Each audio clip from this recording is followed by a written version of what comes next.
For 60 years, Spain was football's biggest disappointment.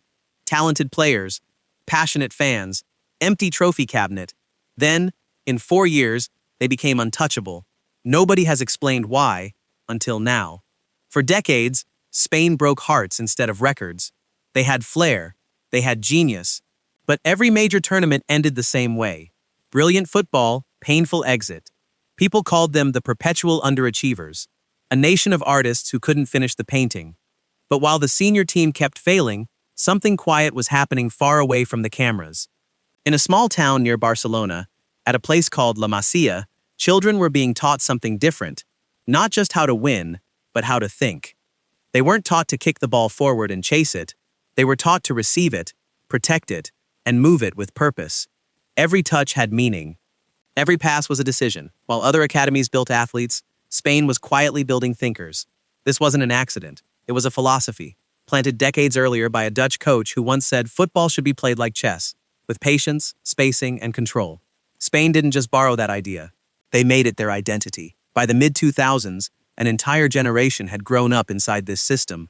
Players who had shared classrooms, shared meals, shared failures, long before they shared a national jersey. When they finally came together for Spain, they weren't just teammates. They were brothers who had trained their minds to move as one. And then, in 2008, everything changed.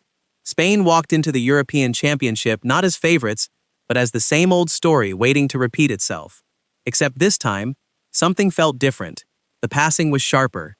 The patience was frightening. Opponents would have the ball for seconds before Spain quietly took it back, like thieves who never needed to run.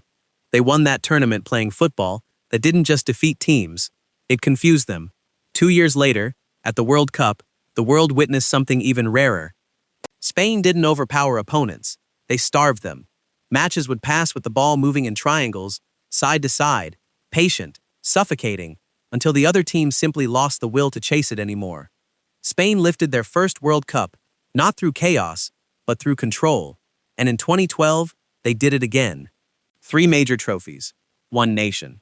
A football philosophy so complete that other countries began sending coaches just to study it. But here is what people still misunderstand. Tiki-taka was never really about the passing. Passing was just the visible part. The real secret was psychological. Spain had built a culture where no player needed the ball to feel important, where losing possession felt like a personal failure, where trust between teammates ran deeper than instructions from a coach. This is why other nations have tried to copy the passing style and failed. You cannot copy 20 years of shared childhood. You cannot copy trust built since the age of 10. Spain didn't create a tactic. They created a generation that thought the same way, moved the same way, and believed in the same way. That is why when the golden generation eventually faded, so did the magic. New players arrived with talent, but not with the same shared foundation. The passing remained, but the soul behind it slowly disappeared. And that is the real reason Spain dominated football for a decade. It wasn't a formation. It wasn't a manager. It was a quiet revolution built years before the world was watching. A generation raised to believe that football was not about individual glory, but about collective understanding. Spain didn't just win trophies.